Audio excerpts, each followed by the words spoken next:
A long time ago, Prophet Ibrahim alayhi salam and his wife Sarah were traveling through a desert. They had been traveling for many days, and one day they happened to enter the territory of an evil king. The evil king came to know about the beautiful wife of the Prophet, and he wanted to take her. So he sent one of his soldiers to bring the Prophet to him. The soldier brought the Prophet before the king. "Who is the lady accompanying you?" asked the evil king. The Prophet replied that she was his sister. The evil king then asked the Prophet to bring Sarah to his court. He said that he wanted to meet this beautiful woman that everyone in his kingdom was talking about. The Prophet went to his wife and said, "The king wants to meet you. Do not ever tell him that you are my wife, because I have told him that you are my sister." The Prophet told his wife. When Sarah went to the king's palace, the king was struck by her beauty, and he tried to take hold of her with his hands. But the moment his hand got near Sarah, it became stiff and he could not move it. The king was scared and he requested Sarah, "Please pray to Allah for me and I will never harm you." When Sarah prayed to Allah, his hands got cured miraculously. But the moment he realized that his hands were cured, the foolish king tried to take hold of Sarah again. And for the second time, his hands got stiff. The king couldn't move his hands at all. "Please pray to Allah for me. I shall never harm you again," said the king. Sarah prayed to Allah again and his hands got cured for the second time. This time the king realized that Sarah was no ordinary woman. So he gave Sarah a gift. He gave her one of his Egyptian maidservant, and her name was Hajar. When Sarah returned home, the Prophet asked her what happened. "Allah taught that evil king a lesson, and he gave me a maid." Hajar, replied Sarah. Years passed and the Prophet grew old. His hair grayed. But he continued to call people back to Allah subhanahu wa ta'ala. Sarah too had grown old, and she realized that she would no longer be able to give birth to a child. So she asked the Prophet to marry their servant Hajar. She then prayed to Allah to bless them with a child. After a few months, Hajar gave birth to a child, and they named him Ismail. By now, the Prophet had grown very old. One day the Prophet woke up. He felt like Allah wanted him to do something. So he went to Hajar. "Get Ismail," he said. "Get ready for a long journey." Ibrahim alayhi salam and his wife with the baby in her arms kept traveling for a long time. They walked for many days till they reached a dry valley of the desert near the Al-Marwa mountain. There were no fruits, no trees, no food, and no water either. No signs of any life could be found in the valley. The Prophet then left his wife and son with a small amount of food and water. This was hardly enough for both of them to last for 2 days.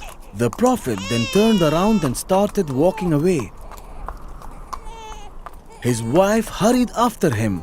"Where are you going, leaving us in this barren valley?" she cried to him. But the Prophet did not answer her and kept walking away. She called him again, but the Prophet remained silent and walked away. Finally, she understood that the Prophet was not acting on his own. She realized that Allah had commanded him to do this. "Did Allah command you to do so?" she asked him. The Prophet shook his head and continued walking.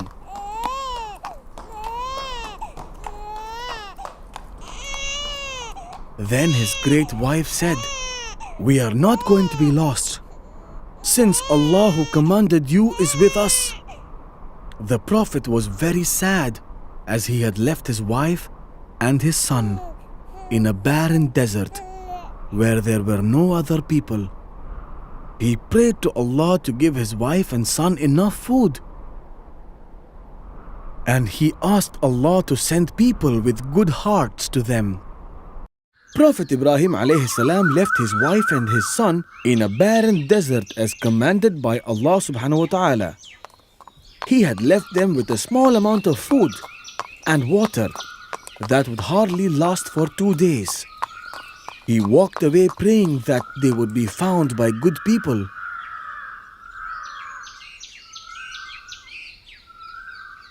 Hajar radiallahu anha drank the water that the Prophet had left so that she could feed her son. The water got over very soon and both of them started getting very thirsty. After some time, the baby started getting thirsty and started to cry.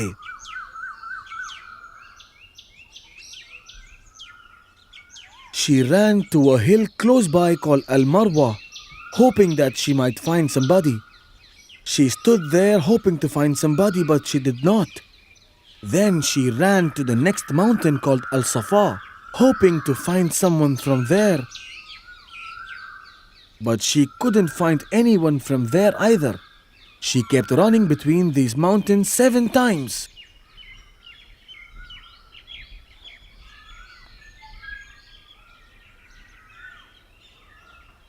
When she climbed Al-Marwa for the last time, she was very tired. She got so tired that she sat next to her baby. It was then she heard a voice. She kept quiet and waited to hear the voice again. When she heard the voice for the second time, she said, "Oh, whoever you might be, you have made me hear your voice. Have you got something to help me?" That was when she saw an angel digging the earth. The angel kept digging till the water flowed from it. It was a miracle. When she saw the water, she ran toward it and started to build a basin around it. She scooped the water with her hands and drank from it. Then she filled the water bag and ran towards her child. This place where the water rose is called Zamzam. After a few days, some people were traveling through Mecca. They saw the birds flying around Al-Marwa and they thought the birds might be flying around the water. They started walking towards Al-Marwa. When they arrived, they were surprised to find a woman with a baby sitting near the water. "Shall we stay here and use this water, please?" they asked her. Hajar said yes, and they drank water from the Zamzam. Like that, many others came to Al-Marwa and eventually settled down there. The whole valley became alive now, and she and her child were not alone anymore. Ismail grew up and learned Arabic from the people who had settled down at Al-Marwa. He was a good boy, and his virtues and qualities made the people admire him. He kept thinking about his father and knew that his father will come back someday. Ismail then married a local woman and lived his life in peace. In the meantime, Prophet Ibrahim alayhi salam was very sad because he had not seen his son for a very long time. One day, he decided to go to Mecca to meet his wife and his son. He traveled for many days and finally arrived at Al-Marwa.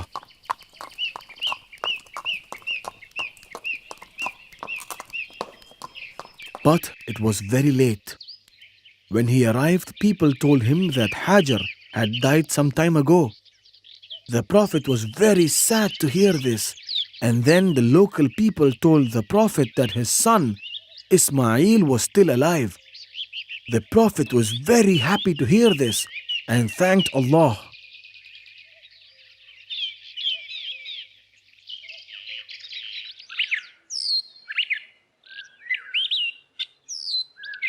When Ismail saw his father, he ran to him and hugged him very tightly. He could not believe his eyes. He was very happy to see his father after a long time.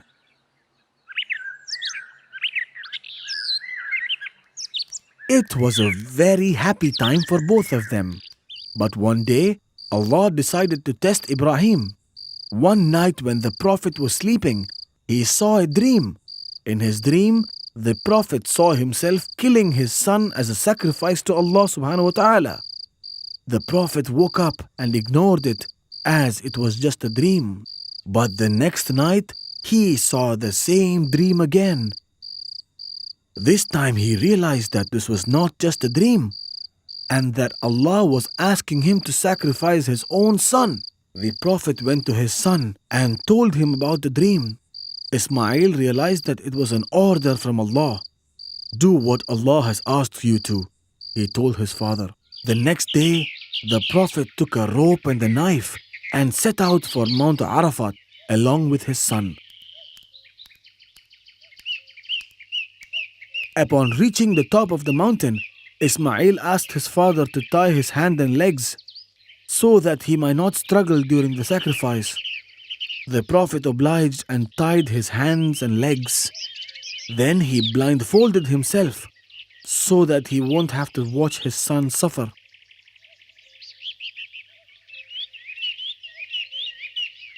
The Prophet raised his knife, but then suddenly he heard a voice from the sky. He took off his blindfold and saw a sheep being sent from heaven. Allah had sent a sheep to be sacrificed instead of Ismail. The Prophet was really happy because his son was going to be alive. The Prophet and his son had just passed a difficult test from Allah subhanahu wa ta'ala. Ibrahim alayhi salam slaughtered the sheep and they had a big celebration. The Prophet and his son kept calling people to worship Allah. They didn't have any place to worship Allah, so one day Allah ordered the Prophet to build a house. Allah has ordered me to build the Kaaba, the Prophet said to his son. And Ismail replied, do what your God has ordered you to do. The Prophet then asked his son if he help him build the Kaaba. And Ismail agreed. They started building the foundation of the Kaaba. Ismail alayhi salam brought the stones while Ibrahim alayhi salam built the house. When the walls got tall, Ismail brought a large stone for the Prophet to work by standing on it. This stone was called Maqam Ibrahim. When they completed the foundation and built the corners, Ibrahim asked Ismail to find the stone to fill the corner. I feel tired, Ismail said to his father. But when Ibrahim insisted, Ismail went searching for the stone. While he was gone, an angel got the Prophet a stone. The angel told him that this stone was brought to earth by Adam alayhi salam from paradise.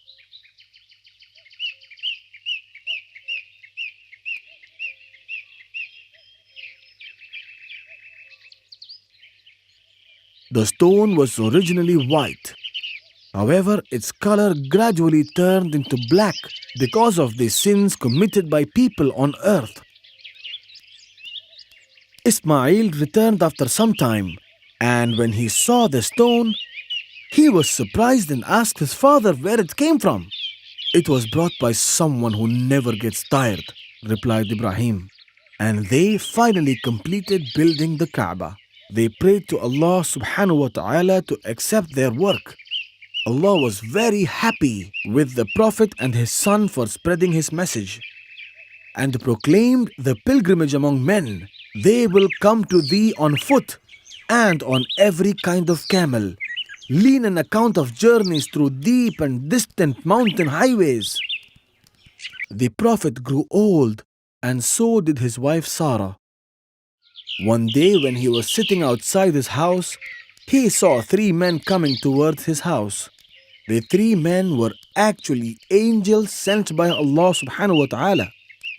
The Prophet welcomed them inside to have food. The strangers went in and sat down for food.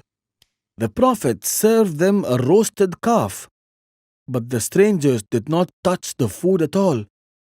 The Prophet started to fear. Then the angels comforted the Prophet and asked him not to fear at all. They told him that they were actually the angels sent by Allah subhanahu wa ta'ala. They informed him that they came to his house to deliver a good news. They said that Allah subhanahu wa ta'ala was going to give them a son and that he should name him Ishaq. They also told him that his son would be a prophet. Sarah could not believe her ears. How could that be true? She wondered. I am so old.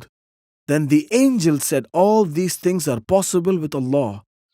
After a few months, Sarah got pregnant and gave birth to a child. The Prophet named him Ishaq, as the angels told him. ولقد جاءت رسلنا إبراهيم بالبشرى قالوا سلاما قال سلام فما لبث أن جاء بعجل حنيذ فلما رأى أيديهم لا تصل إليه نكرهم وأوجس منهم خيفة قالوا لا تخف إنا أرسلنا إلى قوم لوط وامرأته قائمة فضحكت فبشرناها بإسحاق ومن وراء إسحاق يعقوب قالت يا ويلتى أألد وأنا عجوز وهذا بعلي شيخ إن هذا لشيء عجيب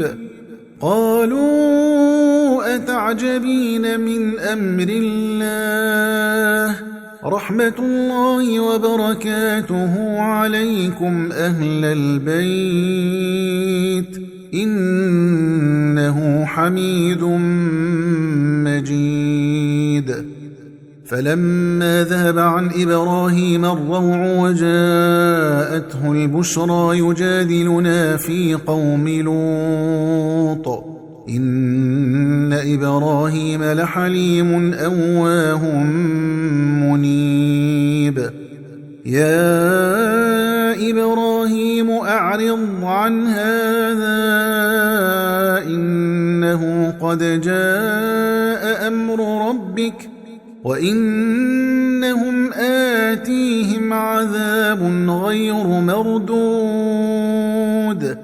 ولما جاءت رسلنا لوطا سيء بهم وضاق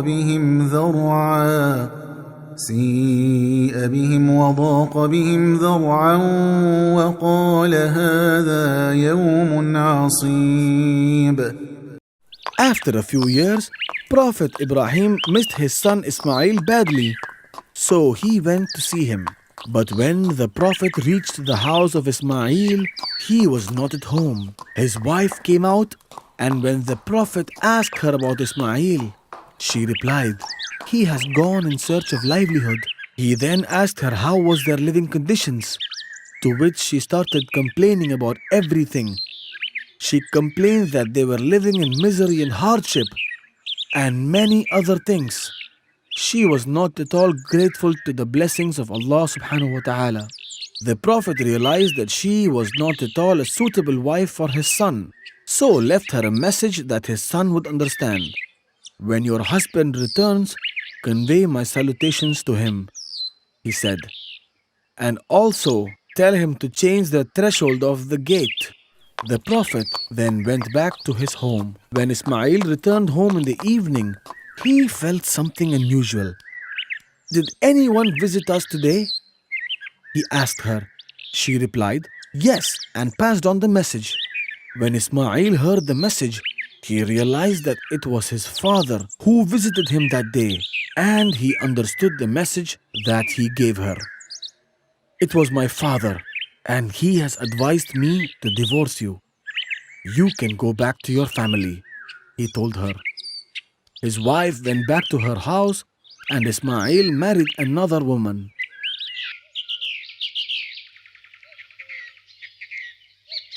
After a long time, Prophet Ibrahim again missed his son badly, so he visited his new house once again. When he arrived, it was his new wife who answered the door. The Prophet asked the same questions he had asked his former wife. But this time, when she answered, the Prophet realized that she was a very grateful and kind woman. She kept thanking Allah for the wonderful things going on around, and the Prophet was very happy. When your husband comes home, give him my regards, the Prophet told Ismail's wife. He also added, and also tell him that he should keep the threshold of this gate firm. He left after asking her to deliver the secret message. In the evening, when Ismail came back, he asked his wife if anyone had come to visit him. When his wife told him about the Prophet and the message, Ismail was very happy. "It was my father," said Ismail, "and you are the threshold of the gate. He asked me to keep you with me forever," said the Prophet happily.